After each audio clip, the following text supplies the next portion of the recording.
বিসমিল্লাহির রহমানির রহিম। চলে আসলাম আমাদের মাছগুলো উঠানোর জন্য।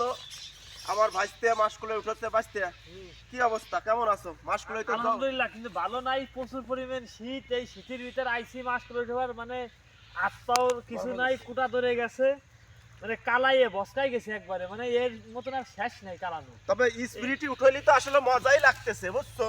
যা দেখলাম।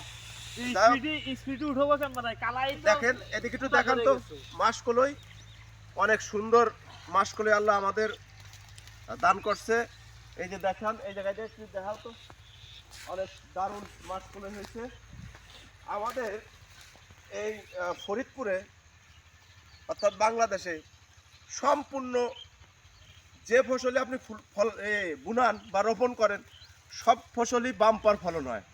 তারই একটা ধারাবাহিকতা। এই যে মাছগুলোই দেখেন যে সুন্দর মাছগুলো হয়েছে।